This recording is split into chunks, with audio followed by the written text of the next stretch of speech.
නමස්කාර වේවා බුදුරුවනට සැමදා බුදු හිමි සරණ යමි. නමස්කාර වේවා ධම්රුවනට සැමදා සදහම් සරණ යමි. නමස්කාර වේවා සංඝරුවනට සැමදා මහා සංඝ සරණ යමි. නමස්කාර වේවා තුනුරුවනට සැමදා තිසරණ සරණ යමි. සාදු සාදු සාදු. මාගේ ගුරු දේවෝත්තම පරම පූජනීය පින්වත් ලොකු ස්වාමීන් වහන්සේට ගෞරවාදර වන්දනාව වේවා. සාදු සාදු සාදු. සදහවත් වාසනාවන්ත පින්වතුනි, අද දවසේ මේ දේශනාවට දායකත්වයෙන් දරමින් ධර්මදානමය පින්කම සිදු කරන්නේ පින්වත් ශාමික බාලසිංහ පුතණුවන්, මෑණියන් කනිෂ්කා දියණිය සහ ඩිලාන් පුතණුවන් විසින් විශේෂයෙන් ජූනි මාසයේ 13 වන උපන්දිනයේ යෙදෙන විජේ කුමාර බාලසිංහ අප්පච්චිටත්, ජූනි 12 උපන්දිනයේ යෙදුන ලොකු අප්පච්චිටත් නිදුක් නිරෝග සුව සැලසේවා කියන ඒ උතුම් ප්‍රාර්ථනාවෙන් සෙත් පැතීම අරමුණු කරගෙනයි අද මේ ධර්මදානමය පින්කම ඒ පින්වතුන්ලා විසින් සිද්ධ කරන්නේ. ඒ යමා නිවන් දුටු රහත් තෙරණිවරු මේ දේශනා මාලාවේදී අපි ඉගෙන ගන්නේ අමා නිවනේ සැනසෙච්චි ඒ උතුම් අරහත් උත්තමාවියන්ගේ චරිතාපදාන. ඒ උත්තමාවියන්ට නිවන් සුවය කැඳවන, එහෙම නැත්නම් ධර්මයේ හැසිරීමේ අවකාශයේ සලසන අවස්ථාව එළඹිච්චි හැටි විවිධයි. විවිධ කරුණු කාරණා මුල් කරගෙන බුදුරජාණන් වහන්සේගේ ධර්මයේ කෙරෙහි පින් තියන අයට හිත පැහැදී ගියා. ධර්මයට හිත පහදිනවා කියන කාරණාව ගත්තාම පිංගුතුනේ බොහෝ දෙනෙකුට, සාමාන්‍ය සමාජය ගත්තාම බොහෝ දෙනෙකුට ධර්මයකට අවධානය යොමු වෙන්නේ ජීවිතයට දුක් කරදර ආපුවම. ජීවිතයට කරදර එනකොට ඒ ප්‍රශ්න අභියෝග ඉස්සරහා තමයි ගොඩාක් දෙනෙකුට ධර්මය මතක් වෙන්නේ. සාමාන්‍යයෙන් ජීවිතවල බොහෝමයක් එහෙමනේ තියෙන්නේ පිංගුතුනේ. හොඳට ඉන්න කාලේ ධර්මයේ කියන එක මතක නැහැ. ඒ ගැන වගේ වගක් නැහැ. ජීවිතේට ප්‍රශ්නයක් ආපුවම තමයි මතක් වෙන්නේ ධර්මයක් තියෙනවා කියලා හරි. බහුතරය ජීවිත විහාරස්ථානයකට පන්සලකට ගොඩ වෙදෙන්නේ පවා ප්‍රශ්නයක් ඉස්සරහා විතරනේ. බෝධි පූජාවක් තියන්න, සෑයක් වන්දනා කරන්න, ඒවා ඔක්කොම මතක් වෙන්නේ ප්‍රශ්නයක් ආපුවම සාමාන්‍යයෙන් ගත්තොත්. ඒකට හේතුව මොකද්ද? ජීවිතයට දුකක් කරදරයක් ආපුවම තමයි මිනිස්සයාට මේ කාමයෙන් වැඩක් නැහැ කියලා තේරෙන්නේ. නැත්තම් කාලා ඉන්නවා, රූපවාහිනී බලනවා, විනෝදෙන් ඉන්නවා, හිනහ වෙවි ඉන්නවා. ප්‍රශ්න ආවට පස්සේ තමයි තේරෙන්නේ අපිට මෙව්වගෙන් හැබෑ සැනසෙල්ලක් නැහැ කියලා. ඕන්න ඊට පස්සේ ඉතින් බණ ටිකක් අහන්න ඕන, බෝධි පූජාවක් තියන්න ඕන කියලා ඒ වාට යොමු වෙනවා. සාමාන්‍යයෙන් ඒකනේ ස්වභාවයේ දේශනාවෙත් තියෙනවා දුක්ඛූපනිසා ශ්‍රද්ධා. පැහැදීම ඇතිවෙන්න ආසන්නම කාරණේ බවට පත් වෙනවා දුක තේරීම. දුක කරන කොටගෙන, දුක නිදහාන කරගෙන ප්‍රසාදේ හට ගන්නවා. ඉතින් අද ඉගෙන ගන්න සිදුවීම අන්න ඒ වගේ සිදුවීමක්. උබ්බිරී තෙරණියගේ චරිතාපදානය. උබ්බිරී කියන අරහත් උත්තමාවියගේ චරිතාපදානය. මේ උබ්බිරී කියලා කියන්නේ පින්වතුනි මීට කල්ප ලක්ෂයකට ඉහත පදුමුත්තර බුද්ධ ශාසනයේ පින්පොරපු කෙනෙක්. ඒක සිද්ධ වුණේ මෙහෙම ඒ කාලේ. පදුමුත්තර අරහත් සම්මා සම්බුදුරජාණන් වහන්සේ ලෝකේ පහළ වෙලා ධර්මයේ දේශනා කරමින් වැඩම කරන කාලේ ඇය එක්තරා නිවසක වාසය කළා. ඒ කාලෙත් ඇය ස්ත්‍රියක්. දවසක් ඇය තරුණ වයසේ ඇගේ දෙමාපියෝ මේ දහවල් කාලේ ගමනක් ගියා. ටිකක් දුර බැහැර. ඒ දුර බැහැර ගමන යනකොට මේ දුවව නවත්තලා ගියා නිවසේ. එතකොට දුව විතරයි දැන් තනියම නිවසේ ඉන්නේ. ඒ දුව තනියම නිවසේ ඉන්නකොට ඇය දකිනවා මේ දහවල් කාලේ එක භික්ෂූන් වහන්සේ නමක් පිණ්ඩපාතේ වඩිනවා. ඒ භික්ෂූන් වහන්සේ පිණ්ඩපාතේ වඩින්නේ ක්ලාන්ත වූ ස්වභාවයකින්. මේ දහවල් කාලේ උන්වහන්සේට හොඳටම කාලාන්තේ වගේ හරි අපහසුවෙන් උන්වහන්සේ පිණ්ඩපාතේ වඩිනවා.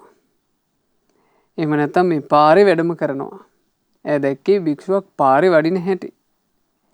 ඒ භික්ෂුව කලන්තේ වෙලා තමයි හිටියේ. සාමාන්‍යයෙන් හොයාගන්න පුළුවන් නේ බාහිරින් බලපුවාම ක්ලාන්ත ස්වභාවය. ඇයට හරි දුකක් හිතුණා උන්වහන්සේගේ වෙහෙස ගැන. ඇය කල්පනා කළා මේ ස්වාමීන් වහන්සේට විඩා හරින්න විදිහක් මං සපේලා දෙන්න ඕන. ඇය තමන්ගේ නිවසේ ඉස්සරහා සිහිල් සෙවණ ඇති තැනක ආසනයක් පැනෙව්වා. බලන්න තරුණ වයසේ බුද්ධිමත් දියණියක්. ඇය තනි පංගලමේ නිවසේ හිටපු නිසා ඇය සූදානම් වුණේ නෑ. එහෙම නැත්නම් ඇය කල්පනා කරේ නෑ ඒ ස්වාමීන් වහන්සේව නිවස ඇතුළට වඩම්ම ගන්න. මොකද එහෙම අවස්ථාවක් වුණා නම් ඇය උපස්ථානයට සැරසුණාට ඒ ස්වාමීන් වහන්සේ වැඩම කරන්නේ නෑ. තනි පංගලමේ ස්ත්‍රියක් ඉන්න නිවසකට භික්ෂුවක් වැඩම කරන්නේ නෑ. ඇයට ඒ ගැන කල්පනාවක් තිබුණා. ඒ නිසා ඇය එළියේ රුක් සෙවණක පුටුවක් තියලා හොඳට ආසනයක් සූදානම් කළා. ආසනේ සූදානම් කරලා ඒ ස්වාමීන් වහන්සේ ළඟට ගිහිල්ලා කිව්වා, ආරාධනා කළා, අනේ ස්වාමීනි ඔබ වහන්සේ හරි අපහසුවෙන් ඉන්න බව මට පේනවා.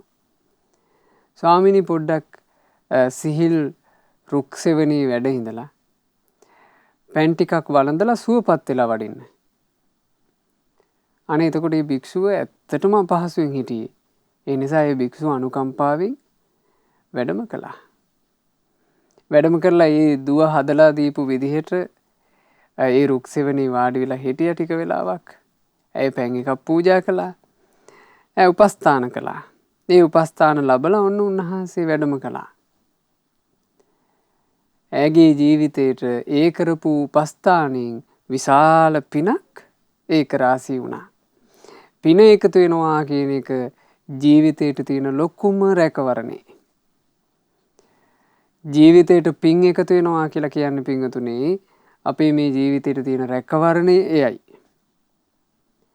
ඒක අපි හොඳට මතක තියාගත යුතු එකක්. ජීවිතේ එකතු කරන ඒවා අතරේ ගොඩාක්ම වටින්නේ පින එකතු කරගන්න එක කියන එක. ඒ කාරණේ හොඳට හිතට දාගන්න ඕන එකක්. අපේ ජීවිතේට වඩාත් වටින්නේ පින එකතු කර ගැනීමයි. ඇය පින එකතු කරා එදා. බලන්න එකතු කරපු පින ඇයට උදව් කරන හැටි. මීට කල්ප ලක්ෂයකට පෙර ওই විදිහට පින් පුරාගත්ත ඇය ඒ පිනේ අනුහසින් දෙවියන් අතරේ උපදිනවා. දෙවියන් අතරේ උපන්නාට පස්සේ ඒ දෙව්ලොවදී ඇය ලබනවා සත්පුරුෂ ආශ්‍රය. දෙව්ලොව සත්පුරුෂ දෙවිවරු, යහපත කැමති දෙවිවරු, හිත කැමති දෙවිවරු ඇයට ඇසුරු කරන්න ලැබෙනවා. ඇතැම් දෙවියෝ හරි ධර්මදරයි, බණ කතා කියලා දෙනවා. ඇය ඒ ධර්මය ඉගෙන ගන්නවා. මෙහෙම ඇය තමන්ගේ ජීවිතේ ධර්මයට යොමු කරගත්තා. සත්පුරුෂයාගේ ආශ්‍රයයට යොමු කරගත්තා. ඒ ධර්මයට යොමු කර ගැනීම, සත්පුරුෂයාගේ ආශ්‍රයයට යොමු කර ගැනීම ඇගේ ජීවිතේ සම්පූර්ණයෙන්ම සැපේ පැත්තට හරවනවා. මනුස්ස ලෝකෙක උපදිනවා කියලා කියන්නේ සත්පුරුෂ ඇසුර හදාගන්න තැන. දෙව්ලොවක යනවා කියලා කියන්නේ සත්පුරුෂ ඇසුර හදාගන්න තැන. ඒ සඳහා හොඳට අවකාශ තියෙන තැන. ඒ තැනදී පින්වතුනි වහවහා කරගත යුතු දේ එයයි. දැන් මේ මනුස්ස ලෝකෙට ආපු අයගෙන් කීයෙන් කී දෙනාටද අවකාශ ලැබිලා තියෙන්නේ හරියට සත්පුරුෂ ඇසුර හඳුනගන්න. හැබැයි සත්පුරුෂ ඇසුරට එන්න අවකාශයක් මේ මනුස්ස ලෝකේ තියෙනවා. ওই වගේමයි දෙව්ලොවත්. ওই විදිහමයි දෙව්ලොවත්. ඒ දෙව්ලොවදී දිව්‍ය සැපයේ අතරේ සත්පුරුෂ ඇසුර ලබන්න අවකාශ තිබේ. ඒ දිව්‍ය ලෝකෙට ගියපු නිසා ඇයට පුළුවන්කමක් ලැබුණා සත්පුරුෂ ඇසුර හදාගන්න. ඒ සත්පුරුෂ ඇසුරේ පිහිටලා හොඳට පින් පුරනවා. ඒ පින් පුරාගෙන ඇවිල්ලා ඉතින් පිනෙන් පෝෂණය වෙච්ච ජීවිතයක් ඇතුව තමයි මේ බුද්ධ කාලේ උපන්නේ සවැත් නුවර. අපේ ගෞතම රහත් සම්මා සම්බුදුරජාණන් වහන්සේ ලෝකෙ පහළ වෙන කාලේ සවැත් නුවර ධනවත් පවුලක උපදිනවා. ඇගේ නම උබ්බිරි. මේ උබ්බිරි කියලා කියන්නේ තරුණ වයසට එනකොට පුදුම මනස්කාන්ත රූප සෝභා තිබුණු ස්ත්‍රියක්. ඒ මනස්කාන්ත රූ සපුව නිසා රජුරුව මේව දැකලා පැහැදුනා. කවුද රජා? පසේ නදී කෝසල මහරජුරුව. ඒ දැකලා පැහැදුනාට පස්සේ රජුරුව කල්පනා කළා මේව තමන්ගේ අන්තఃපුරයට කැඳවා ගන්න. රජුරුව තරුණ වයසේ මේව අන්තఃපුරයට කැඳවාගෙන අන්තঃපුරේ අගබිසව් තනතුරේ පිහිටෙව්වා. ඒ පිහිටවල ඈත් එක්ක එකට වාසය කරනකොට රජු නිසා ඇය ගැබ් ගත්තා. සුදුසු කාලේ ඇවෑමින් ඇය මෙලොවට බිහි කළා දියණියක්. ඒ දියණියට රජුරුවත් මේ බිසවත් නම් තැබුවා ජීවා. දැන් ජීවා කියන බොහොම මල් කැකුලක් වගේ සුන්දර දුවක් මෑට ඉන්නවා. මේ දූත් එක්කම සතුටු වෙනවා. දූ පොඩ්ඩ වඩාගෙන දූ පොඩ්ඩට නොයෙක් කතන්දර කියා දෙදී මේ අම්මා හරි සතුටින් ඉන්නවා.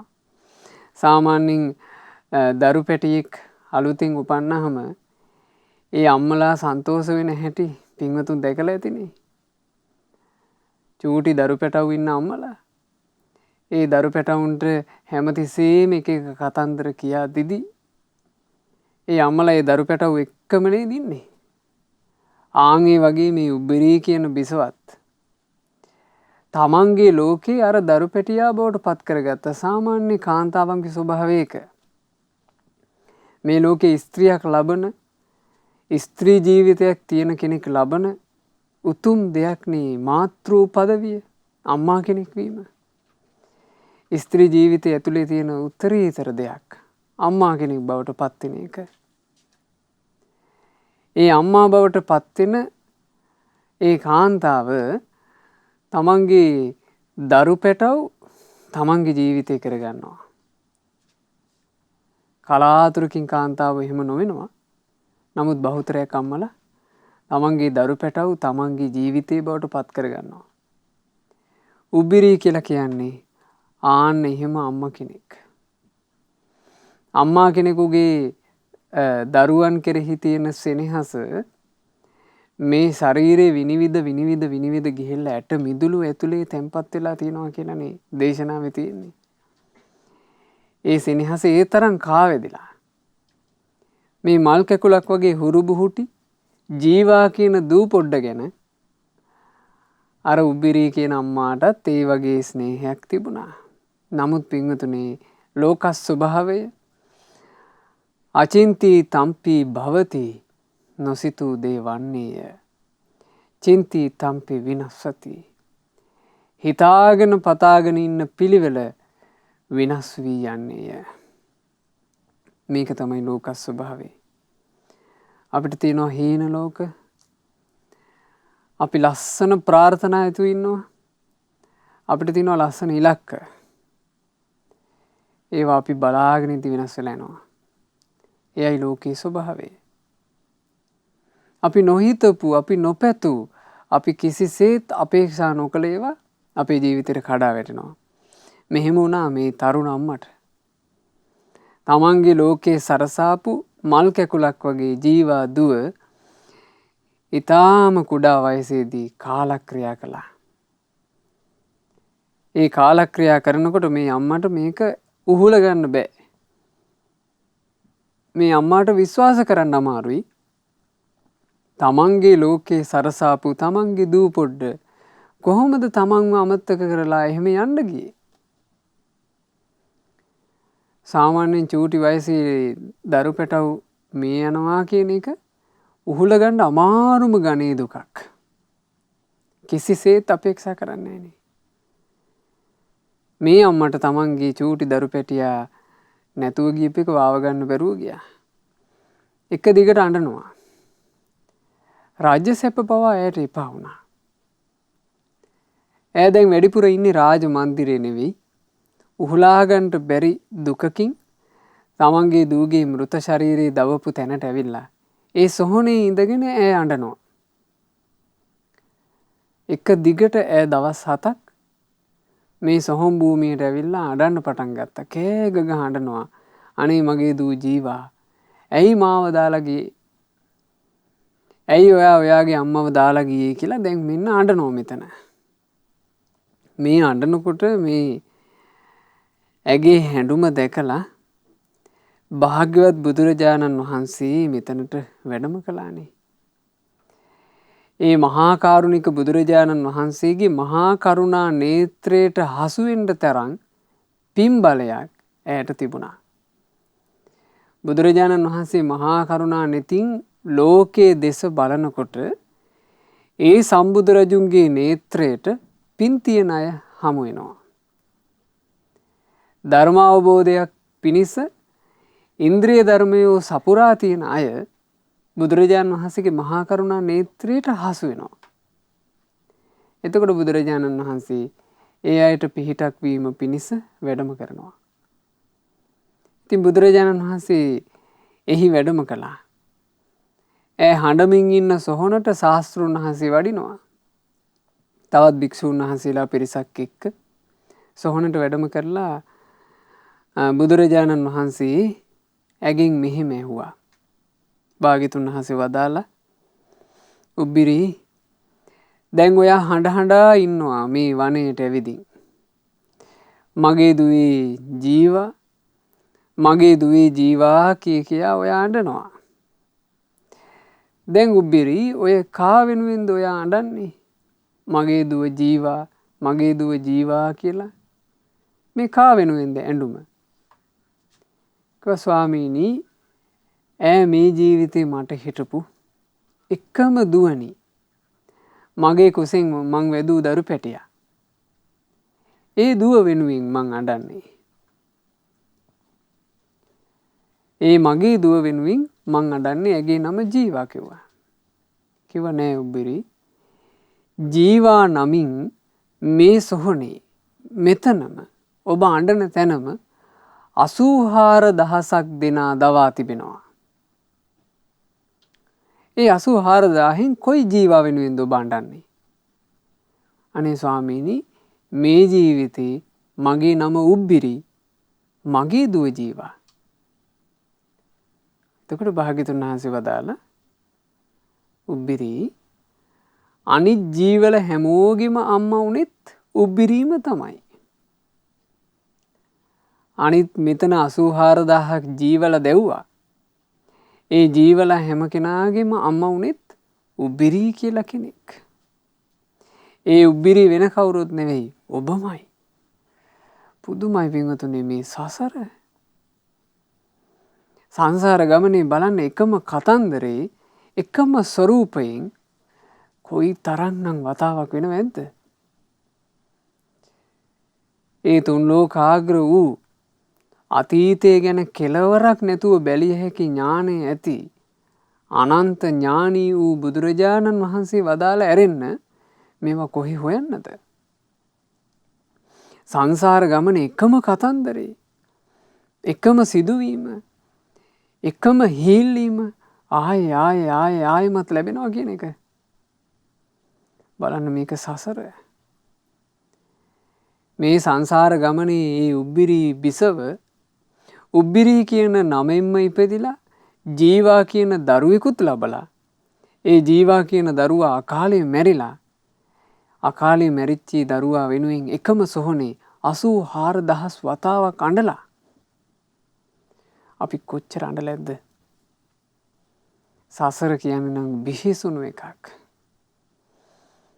මේ බඳු සංසාර ගමනෙන් නම් නිදහස් වීමමයි වටින්නේ.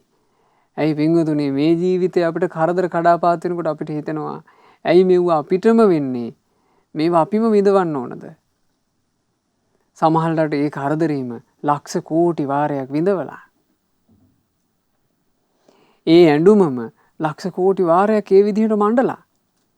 ඒ සුසුම් හෙලීම් ලක්ෂ කෝටි වාරයක් හෙලලා.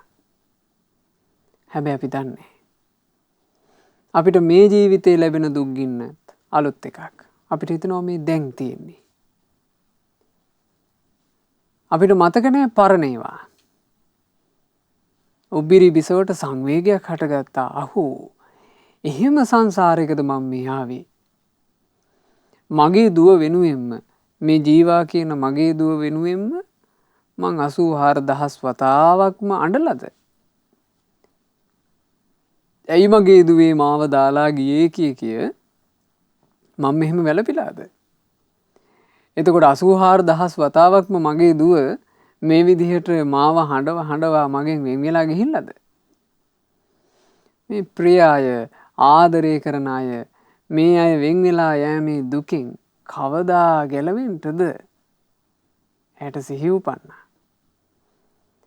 සත්‍යවාදී වූ බුදුරජාණන් වහන්සේ සත්‍ය වූ ධර්මයේ දේශනා කරනකොට ඇයට සැක හිතුන්නේ. ඇයට ඒ ගැන කිසිම කුකුසක් උපන්නේ. ඇයට හිත පැහැදුනා. ඉතින් මේක පින. මේක තමයි අර පිනෙන් කරන මහා උපකාරී. සත්පුරුෂ ඇසුරක කාලයක් තිස්සේ පින්පුරුපෙක ඔන්න ඔය විදිහට උදව් වුණා. සත්පුරුෂයන් වහන්සේ හමු වෙනකොට සත්පුරුෂයන් වහන්සේගේ සත්පුරුෂ ධර්මයට ඇගේ හිත පහදිනවා. ඉතින් ඇය මේ විදිහට කරුණු කාරණා පහදා ගත්තට පස්සේ ඇයට හරි සංවේගයක් ඇති වුණා. ඒ සංවේගයෙන් මේ තේරගාතාවේ කියනවා මෙහෙම. අබ්බහි වත මේ සල්ලං දුද්දසං හදය නිස්සිතං යං මේ සෝක පරේතාය දීතු සෝකං ව්‍යාපානුදී. එතකොට මගේ හදවතේ වේදනා ගෙනත් දීපු කාටවත් නොපෙනෙන දරු දුක නම් වූ යම් ශෝකහුලක් තිබුණද ඒ ශෝකහුල ඉවත් කරගත්තා. බුදුරජාණන් වහන්සේ එක වචනේ වදාරනකොට ඒ එක අර්ථයෙන් ඇගේ හිතේ අර ඇනිලා තිබුණු ශෝකහුල මම මේ කා වෙනුවෙන්ද මේ අඬන්නේ? ඒ අඬලා පළක් නෑ නොවේද කියලා ඇයට ශෝකහුල ඉවත් වුණා. ශෝකහුල කියන එක ඇනෙන්නේ පිංගුතුනේ කොහෙද? ශෝකහුල කියන එක ඇනෙන්නේ හිතේ. සාමාන්‍යයෙන් බාහිර ඇඟේ ඇනෙන හුල් නම් පේනවා. හැබැයි ශෝකහුල කියන එක ඇනෙන්නේ අපිට නොපෙනෙන අපිට අදෘශ්‍ය තියෙන්නේ කොහේද කියලා හිතා ගන්නවත් බැරි හිතේ. හිත කියන එකවත් අපට පේන්නේ නැත්තම් හිතේ ඇනෙන හුල් කොහේ පේන්නද? හැබැයි හිත නොපෙනුනාට හිත කියන එක කොහේ තියනවාද කියලා අපි දන්නේ නැති වුණාට අපිට මේ හිතේ බර දැනෙලා නැද්ද? හිතේ බර කියන එක අපි හැමෝටම දැනලා තියෙනවා. හිත කියන්නේ මෙච්චර බර එකක්ද කියලා දැනෙන්නේ හිතට වේදනාවක් ආවම. හිතට වේදනාවක් ආවහම ඒ හිතේ වේදනාව ඒ බර උහුල ගන්න බැරුව අපි කොච්චර විඳවනවද? මේ කයේ බර නම් උහුලගෙන අපි ඉඳී ඕන තරම්. හැබැයි හිතේ බර හරි අමාරුයි. හිතට වේදනාවක් දුක් කරදරයක් එන්න ඕන හිත කියන්නේ මෙච්චර බර දෙයක් කියලා තේරෙන්න. ඊළඟට හිත පසාරු කරගෙන හුලක් ඇනෙන්න ඕන හිත කියන්නේ මෙච්චර රිදුම් දෙන එකක් කියලා තේරුම් ගන්න. බොහෝ දෙනෙකුට එහෙම අවස්ථාවකවත් ඒක හරියට තේරුම් ගන්න දක්ෂකමක් නැහැ. ජීවිතේට දුකක් කරදරයක් පීඩාවක් ආවට පස්සේ ධර්මයේ පස්සේ හඹාගෙන යන බොහෝ දෙනෙකුට වෙන්නේ ඔන්න ජීවිතේට ප්‍රශ්නේ ආවහම ස්වාමීන් වහන්සේලා ඇසුරු කරනවා, බණ අහනවා, පින්දහම් කරන්න පටන් ගන්නවා. ටික දවසක් යනකොට ප්‍රශ්නේ ඉවර වෙනවනේ. ප්‍රශ්නේ ඉවර වුණාම අර ඇසුරත් ඉවරයි. ඊට පස්සේ ස්වාමීන් වහන්සේ නමක් ඇසුරු කිරීමක් ගැන කතාවක්, බණක් ඇසීමක් ගැන කතාවක්, සෑය බෝධියක් වැඳීම ගැන කතාවක් එව්ව නෑ. අර සංවේගී අර හිතේ බර තියෙනකන් හරි. ඒක නැති වෙලා ගියපු ගමන් ආයෙ පිස්සුවට වැටෙනවා. සාමාන්‍ය ජීවිත ගත්තොත් එහෙමයි. හැබැයි මේ උබ්බිරී බිසව හටගත්ත සංවේගයෙන් යුක්තව බුදුරජාන් වහන්සේ වදාරන දේට හිත යොමු කළා. භාග්‍යතුන් වහන්සේ මේ උබ්බිරී බිසවට එදා දහම් දේශනා කළා ශෝකහුල ගැලවීම යන විදිහට. ශෝකහුල ගැලවෙන පරියාය කියලා කියන්නේ පින්වතුනි සම්බුද්ධ ශාසනයේ තියෙන පරියායක්. ඒක බුදු සසුනින් බාහිර නැත. මේ හිතේ යනෙන සියලු කෙලෙස් හුළු උදුරා දමන මහා ශෛල්‍ය වෛද්‍යවරයාණන් වහන්සේ වන අප ශාස්ත්‍රූවර බුදුරජාණන් වහන්සේ විසිනුයි ඒ ශෝකහුල් උදුරන පරියාය ලෝකයට දේශනා කළේ. කුමක්ද පින්වතුනි ශෝකහුල් උදුරන පරියාය? ශෝකහුල් ගැලවී යන්නේ කෙසේද? අවබෝධයෙන්. ශෝකහුල ගැලවී යන්නේ ලබන අවබෝධය නිසා. ඒ කවරනම් අවබෝධයක්ද? ජරා ධම්මං මා ජීරතීති. වයසට යන දේවල් වයසට යන්න එපා කියන කාරණේ මේ ලෝකේ දෙවියෙකුටවත් බ්‍රහ්මයෙකුටවත් මාරයෙකුටවත් ශ්‍රමණ බ්‍රාහ්මණයෙකුටවත් කිසි කෙනෙකුට ලබන්න බෑ. ආන් අවබෝධය. මේ ලෝකේ තියෙනවා වයසට යන දේවල් වයසට යෑම උරුම කරගෙන. ඒ වයසට යෑම උරුම කරගත්ත දේ වයසට යන්න එපා කියන කාරණේ මේ තුන් ලෝකේ කාටවත් ලබන්න බෑ. වයසට යන දේ වයසට යනවාමයි. ආන් ඒකට කියනවා ජීවිතය ගැන තියෙන අවබෝධය. ශෝකහුල කියන එක ඉදිරී යන්නේ ඒ අවබෝධය આવොත්. අපි මේ ජීවිතේ පින්වතුනි යම්තාක් පිරිසට ආදරය කරනවද? අපි යම්තාක් පිරිසකට සෙනෙහසින් බැඳෙනවද? ඒ හැමදේම වයසට යෑම උරුම කරගත්ත දේවල්. අපි අපේ ජීවිතයට බැඳෙනවා. අපි බාහිරට බැඳෙනවා. අපේ ජීවිතෙන් නාකි වෙනවා. බාහිරට නාකි වෙනවා. ඒ නාකි වෙනකොට නාකි වෙන්න එපා කියන එක කොහොමනම් ලබන්නද? හැබැයි හිත ඇතුලේ තියෙනවා නාකි නොවෙනවා නම් කියලා. ඒ නාකි නොවෙනවා නම් කියන හිතවිල්ලත් එක්ක ඒ අනවබෝධයත් එක්ක තමයි ශෝකහුල කියන එක බද්ධ වෙන්නේ. අනවබෝධය යම් තාක් තියනවාද ඒ තාක් ශෝකහුල ජඹුරට ඇනී තිබේ. අනවබෝධයේ තියෙන තැනට අවබෝධය කියන එක ආපු විට ශෝකහුල ඉදිරී යන්නේය. එතකොට ජීවිතය ගැන අපිට වැටහීමක් අපි ඇති කරගන්න ඕන වයසට යන දේ වයසට යනවාමයි. ඒක මේ Tamanට විතරක් උරුම එකක් නෙවෙයි. මේ ලෝකේ උපදින මේ ලෝකේ ජීවත් වෙන හැම කෙනාටම උරුමයි. වයසට යන දේ වයසට යනවා කියන කාරණේ. ඊළඟ දේ තමයි ව්‍යාධි ධම්මං මා ව්‍යාධීති අලබ්භනීයං ඨානං. ලෙඩ දුකට පත්වෙන දේ ලෙඩ නොවේවා කියන කරුණ ලැබිය නොහැකි දෙයකි. ඒ අවබෝධය.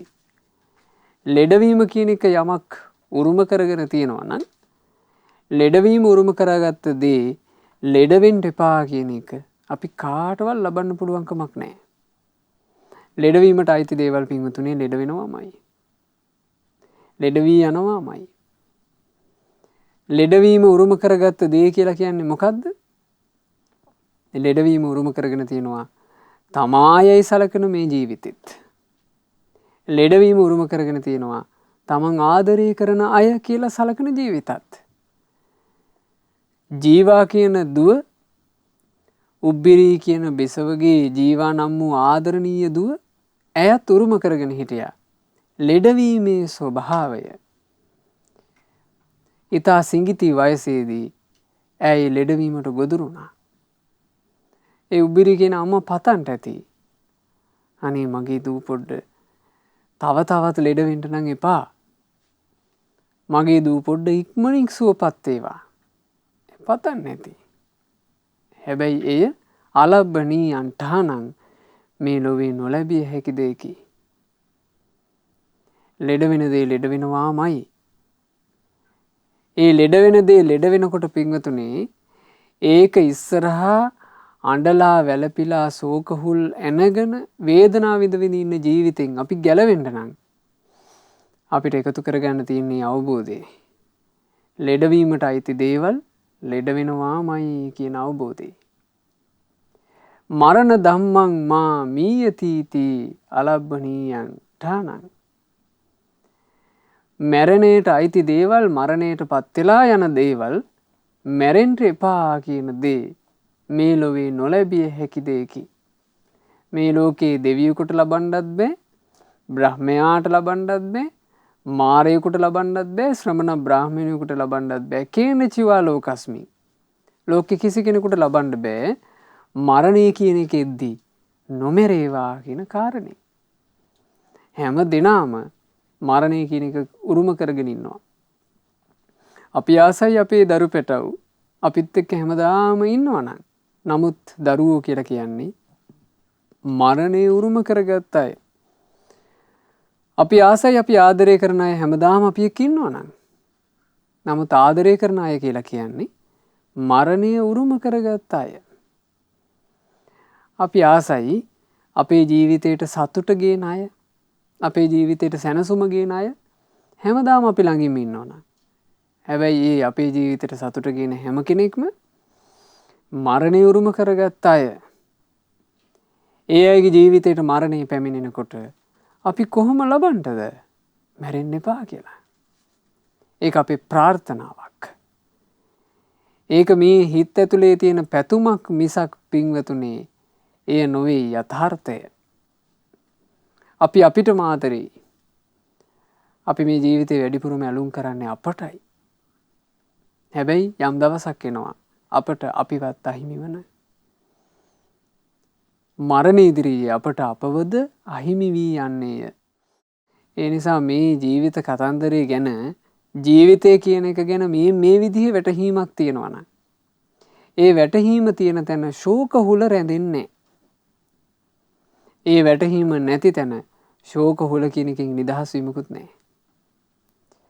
මේ සමාජයේ දිහා බලපුවම අපිට පේනවනේ පින්වතුනි වැඩිපුර තියෙන ශෝක කිරීම, වැළපීම, හීල්ලීම, සුසුම් හෙලීම. ජීවිතයේ අභියෝග කරදර එන හැම වතාවකම මිනිස්සයා එතෙන් එළබෙනවා. ඇයි හේතුව? මිනිසයාට මේ අවබෝධය නැහැ. අපිට අඩු ගන්න වාසනාවක් මේ ජීවිතයේ ස්වභාවය මෙයයි කියලා සත්‍ය අහන්න හරි ලැබුණා. ඊළඟට බුදුරජාන් වහන්සේ දේශනා කළා ඊළඟ වැටහීම කුමක්ද තිබිය යුත්තේ?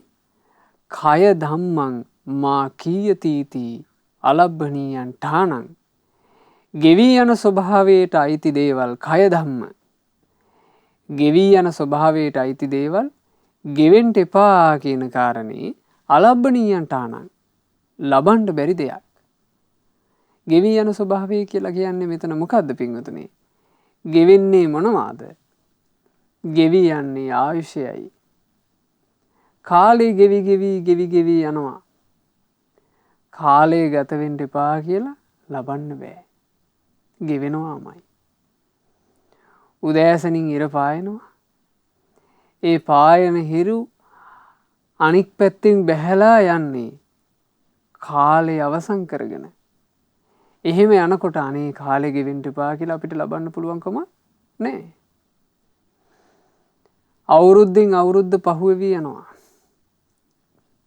අවුරුද්දෙන් අවුරුද්ද පහුවෙවි අපි මෝරනවා. නවත්තන්න බෑ. නවත්තන්න පුළුවන් කමක් නැහැ. අපිට අවුරුදු 60 70 වෙනවා. ඒ 60 70 වෙනකොට අනේ 70 ලැබු කෙනාට 71 වෙන්න නම් එපා කියලා ලබන්න බෑ. වයසට යනවාමයි. ආයුෂ ගෙවි යනවාමයි. කෙසේනම් ලබන්නද? දිව්‍ය ලෝකයේ දෙවිවරු උපදිනවා දීර්ඝායුෂ. හැබැයි ආයුෂය දීර්ඝ වුණත් ඒ ආයුෂයත් ගෙවෙනවා. නවත්තන්න බෑ. බ්‍රහ්ම ලෝකේ බ්‍රහ්මිය උපදිනවා දීර්ඝායුෂ ගෙවි යනවා. ඒ ආයුෂය නවත්තන්න බෑ. මේ ලෝකේ යමක් වේගින්ම ගත වෙවි යනවාද ඒ වයසයි. මේ ලෝකේ වේගින්ම ගත වෙවි යන්නේ ආයුෂය. ඊට වඩා වේගවත් දෙයක් නෑ. ඉක්මනට අහිමි වෙවි යන්නේ පින්වතුනි ඉන්න තියෙන කාලේ. ආයුෂය. බුදුරජාණන් වහන්සේ එක් අවස්ථාවක වදාරනවා මහණෙනි එක රජ කෙනෙකුට හිටිය දක්ෂ දුනුවායෝ 4 දෙනෙක්. ඒ දුනුවායෝ 4 දෙනාව කැඳවලා මේ රජුරුවෝ දුනුවායන්ට අණ කළා. එම්බල දුනුවායනි තොපලා දැන් මෙතන ඉඳලා සිව් දිසාවට හැරෙන්න ඕන. හැරිලා දුනුදිය වැරෙන් ඇද ගන්න ඕන. එතකොට මේ දුනුවායෝ ටික රජුරුවෝ කියපු විදිහටම කරා. දැන් රජුරුවෝ කියනවා දැන් මං උඹලාට සංඥාවක් දෙනවා. සංඥාව දීපු සැනින් උඹලා වැරෙන් ඇදගත්ත දුනුදිය අත්හැරලා ඈතට ඊතල මුදා හරින්න ඕන. දක්ෂ දුනුවායෝ උපරිම වැරෙන් දුනුදිය ඇදලා එකම සංඥාවකදී එක මොහොතින් ඊතලයේ අහසට මුදා හැරියා. දැන් මේ ඊතලේ ඈතට යනවා. මේ ඊතල 4 යන්නේ සිව් දිසාවට. එකක් යනවා උතුරට, එකක් යනවා දකුණට, එකක් යනවා බටහිරට, එකක් යනවා නැගෙනහිරට. බුදුරජාණන් වහන්සේ වදාරනවා මහණෙනි ඔතන හිටියා එක දක්ෂ පුරුෂයෙක්. ওই පුරුෂයා දුවගෙන ගිහිල්ලා අර ඈතට යන ඊතල 4 වැටෙන්න නොදී අල්ලගෙන ආවා කියනවා. බුදුරජාණන් වහන්සේ අහනවා මහණෙනි ඈතට ඇදෙන ඊතල 4 සිව් දිසාවට යන ඊතල 4 වැටෙන්න නොදී අල්ලාගත්ත පුරුෂයාගේ වේගය ගැන ඔබට මොකක්ද හිතෙන්නේ?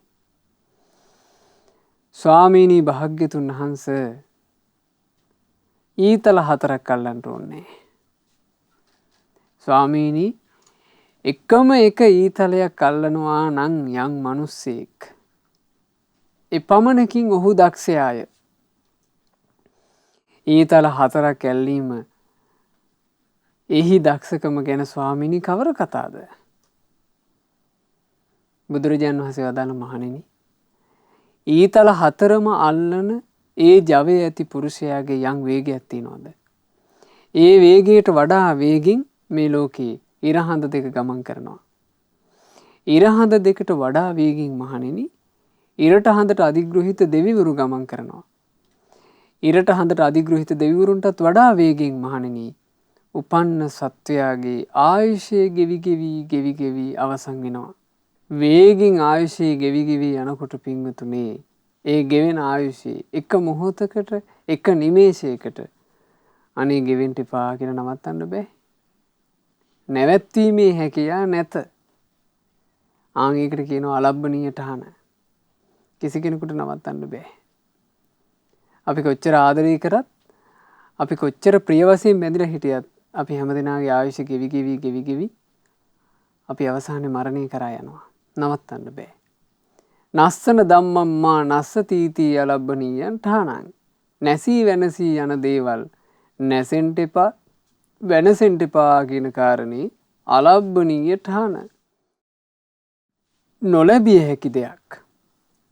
මේ ලෝකේ ශ්‍රමණේකට ලබන්නත් බෑ, බ්‍රාහ්මණේකට ලබන්නත් බෑ, දෙවියෙකුට ලබන්නත් බෑ, මාරයෙකුට ලබන්නත් බෑ. ලෝකේ කිසි කෙනෙකුට ලබන්න බෑ මේ නැසිලා යන දේවල් නැසෙන්න එපා කියන කාරණේ. නැසීමට අයිති දේවල් ඔක්කොම නැසිලා යනවා. අනිත්‍ය දේ හැමදේම අනිත්‍ය වෙලා යනවාමයි. ඉතින් මේ කාරණේ අවබෝධ නොවීම තමයි ශෝකහුල තියෙන්න හේතුව. ඔය කාරණා කෙනෙකුට අවබෝධ වෙනවා නම්, වැටහෙනවා නම්, තේරෙනවා නම් එතන ශෝකහුල් නැත. එතා භාග්‍යතුන් වහන්සේ උබ්බිරීට ඔය ශෝකහුල් උදුරන ධර්මය දේශනා කළා. ඒ ධර්මයේ දේශනා කරනකොට ඇගේ හිත හරියට පැහැදුනා. ඒ ප්‍රසාදයෙන් ඒ කරුණු වටහාගෙනම අවබෝධයෙන් පැවිදි වුණා. පැවිදිලා ඊටාම නොබෝ කාලෙකින් සියලු කෙලෙස් නැසලා අරහත්ත්වයට පත් වෙලා ඒ අරහත් උත්තමාවිය මේ බොහෝ දුරට මේ ගාථා වදාරන්න ඇත්තේ ඒ උත්තමාවිය පිරිනිවනා මොහොතේ. ඉතින් මේ විදිහේ ලස්සන ගාථාවක්. උබ්බිරී කියන රහත් තෙරණිය මේ ගාථාව වදාලා. සාජ්‍ය අබ්බුල්හ සල්ලාහං නිච්ඡාතා පරිනිම්බුතා බුද්ධං ධම්මංච සංඝංච උපේමි සරණ මුත්තමං. අද මං ඉන්නේ ඒ සෝකහුල උදුරලා දාලා තෘෂ්ණාව නැති කරලා දාලා නිවිලා ගිහින් බුදු සමිඳුන්වත් සද්ධර්මයත් ආර්ය සංගරුවනත් මං සරණ කරගත්තා. ඇය සරණ කරගත්තේ කුමක්ද? උතුම් තිසරණයයි. තිසරණය ගැන තිසරණයේ සරණ ගැන මේ තිසරණය ලොවට දායාද කළා වූ මහා කාරුණික ශාස්තෘන් වහන්සේ වදාළේ මෙසේය. ඒතං කෝ සරණං කේමං මේ තිසරණය වනාහි ලෝකේ ඇති ෂේම වූ සරණය. ෂේම කියලා කියන්නේ පිංගතුනේ බිය රහිත තැන. ක්ෂේම කියලා කියන්නේ බිය රහිත කියන එක. ඊතා බිහිසුණු බියකරු කාන්තාරයක් මැද රැකවරණය පිණිස යම් තැනක් තියනවාද? ඒකට කියනවා ෂේම භූමිය. සංසාරය කියලා කියන්නේ බිහිසුණු කතරක් නම් ඒ බිහිසුණු කතරේ ඇති එකම ක්ෂේම භූමිය බුදුරජුන්ගේ සරණය. ධර්මයේ සරණය, සංගරුවනේ සරණය. අන් කිසිවක් නැත. මේ සසරේ ෂේම භූමි ගොඩක් නැහැ. මේ සසරේ තියෙන්නේ ෂේම භූමිය තිසරණය. වෙන කිසිවක් නැහැ.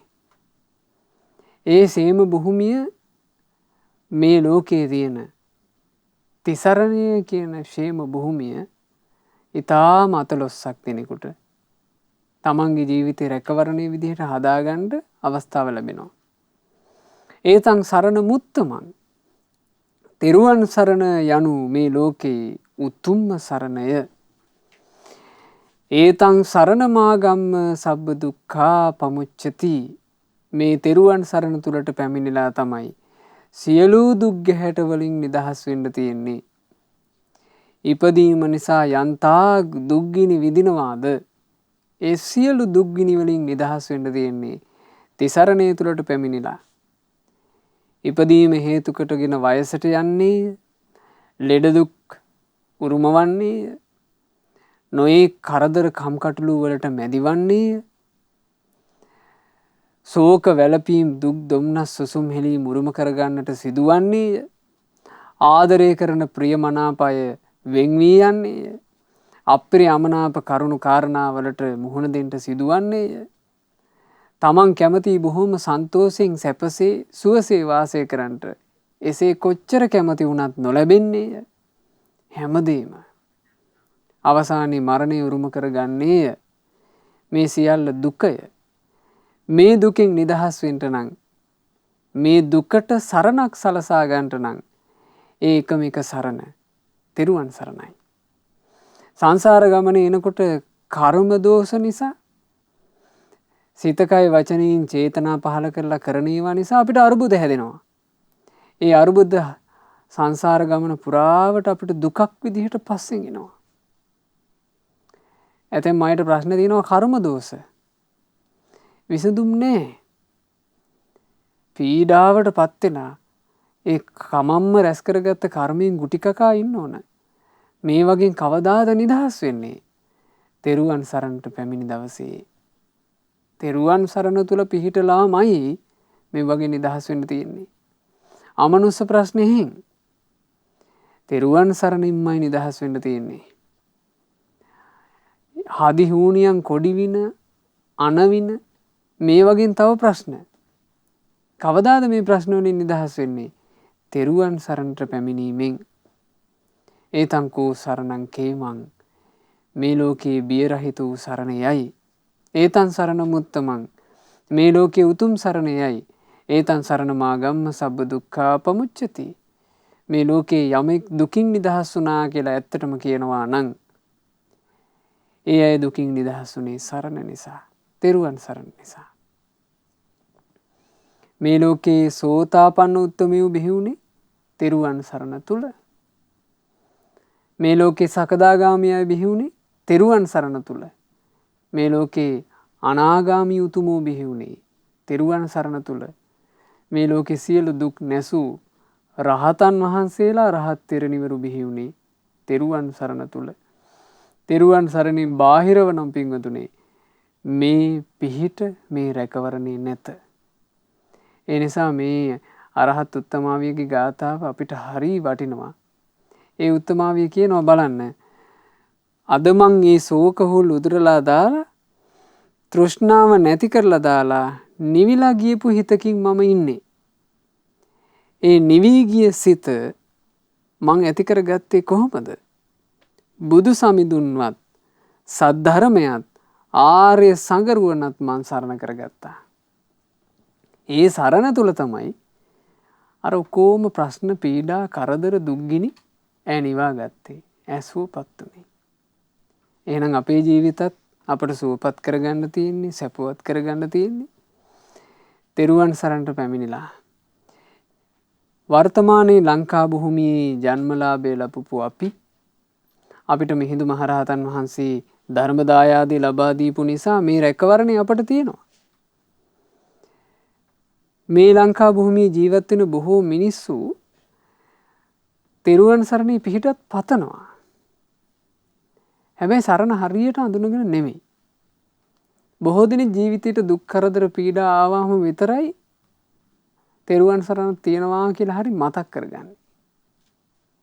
ඒකත් අර දුක් කරදරේ තියෙන ටිකක් తాවකාලිකව ඒ කාලෙට විතරයි.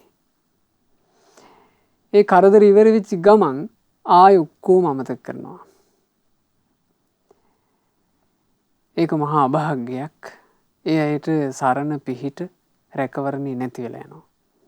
ඒ නිසා පින්වතුනි මේ බණපද අහන අපි අපේ ජීවිතය ගැන හොඳට තේරුම් ගන්න ඕන.